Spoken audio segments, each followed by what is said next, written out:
बहुत दिनों से हमारा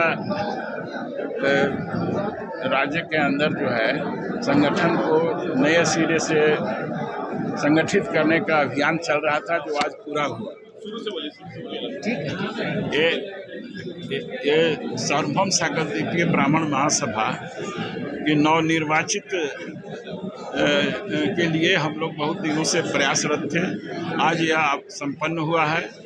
नए पदों का सृजन हुआ है और नए पदाधिकारियों का चयन भी हुआ है। हम लोगों ने संकल्प लिया है मग ब्राह्मणों का एक नई दिशा देने का, उनके प्रगति और विकास के लिए, उत्तरोत्तर काम करने के लिए, और जो सरकारी योजनाएं हैं उसको भी हम अपने समाज में लागू करेंगे। हम संस्कृत भाषा के और संस्कृति को इस देश का बचाना चाहते हैं। हम बचाना इसलिए चाहते हैं कि सारे पुराने ग्रंथ, सारे पुराने जो है वेद शास्त्र संस्कृत भाषा है। यह देव भाषा है, आदि भाषा है और विश्व की भाषा है। सबसे विश्व की यदि कोई भाषा है जो देश और विदेशों में ख्याति प्राप्त कर रही है वो संस्कृत है। इसलिए उसकी रक्षा के लिए करेंगे। हमने सामाजिक काम करने का भी निर्णय लिया है। सामाजिक काम में हम चाहते हैं कि गरीब बच्चों की पढ़ाई रहे, उनको ज़रूरत पड़े तो आर्थिक सहयोग दें। विवाह में यदि किसी बच्चियों का शादी ब्याह में कठिनाई हो रही है उसमें हम आर्थिक सहयोग दें, प्रयास करें कि उनका समस्या का निदान करें। हमारा है कि यदि चिकित्सा से कोई ग्रसित है और समाज में उसको कोई सहयोग नहीं मिल रहा है, घर की स्थिति भी ठीक नहीं है, वैसे लोगों को भी हम मदद करेंगे। और हम चाहते हैं कि जो भी संगठन इस राज्य में या देश में जा रहा है, ब्राह्मणों के नाम पर हम एक सूत्र में बांधें, सबके अंदर प्रेम और विश्वास जागृत करें, सबको एक साथ लेके चलें। और हम ये चाहते हैं कि साहब एक साल में जो हम वादा समाज के सामने कर रहे हैं हम पूरा करके पुनः आम सभा में एक साल के बाद आएंगे और एक नया विश्वास, एक नया संगठन, एक नया कार्यक्रम बनाएंगे जिससे पूरे समाज का विकास हो, प्रगति हो, खुशहाल हो हमारा परिवार, मग परिवार। इसके लिए ये संगठन बना है। बहुत बहुत धन्यवाद।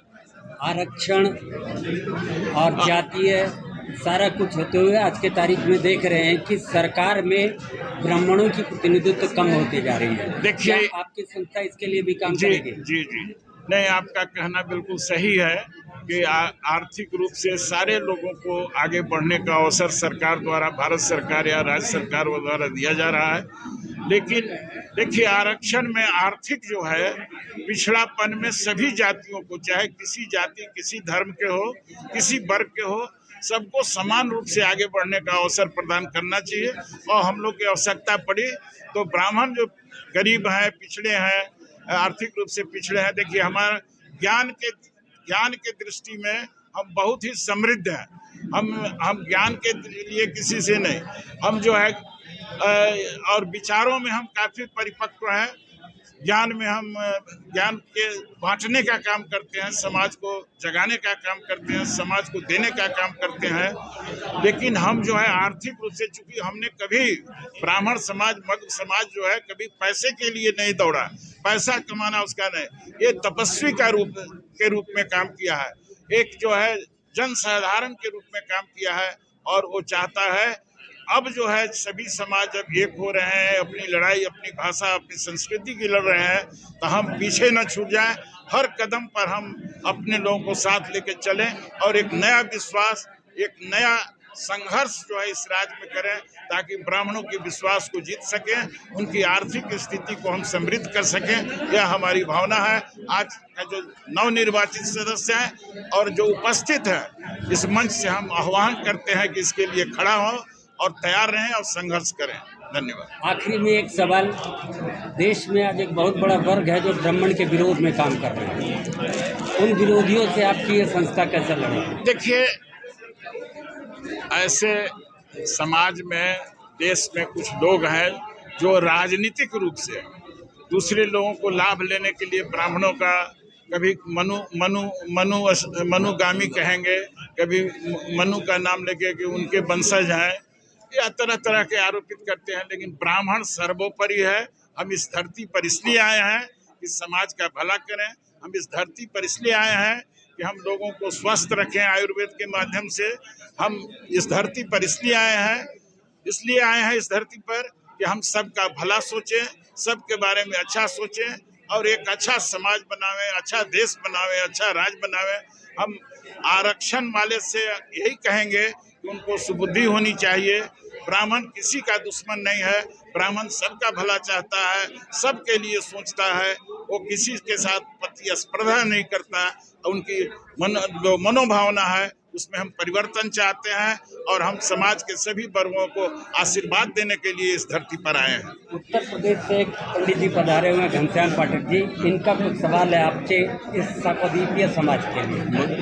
मैं जिसे पूछना चाहता हूँ, आज ये शिक्षित समाज में अभी इस समय भी एक कुपोषण है, वो तो पहले से भी चला आ रहा है, ये दहेज प्रथा।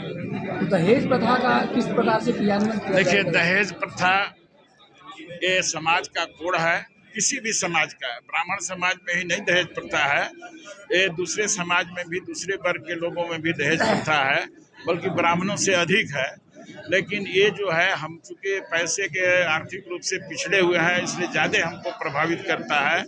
हम निश्चित रूप से चाहेंगे कि उनके माता पिता के सोच में हम उसका जो है परिवर्तन लाएं और उन्हें लड़का और लड़की के विचार को हम कहेंगे। अब हो रहा है, समाज में परिवर्तन हो रहा है, आप देखेंगे बहुत लोग पैसे के लिए नहीं बल्कि अच्छे बहू चाहते हैं, अच्छा लड़का चाहते हैं। समाज धीरे धीरे बदलेगा, एक दिन की बात नहीं है कि हम कहेंगे और दहेज प्रथा बंद हो जाएगी। लेकिन हम चाहेंगे कि लोगों को बीच में इस बात को रखें कि साहब, आप जो है लड़कों की पढ़ाई की तुलना कीजिए, लड़कों के स्वास्थ्य की चिंता कीजिए, एक जो शादी कर रहे हैं, लड़कों का हाइट का चिंता कीजिए, लड़कों के जो है और सब विचारों का, संस्कार की चिंता कीजिए। लेकिन पैसे की चिंता करके अच्छा बहू को मत खोइए, अच्छा लड़कों को मत तिरस्कार कीजिए। ये हमारा समाज के लोगों से अपील है।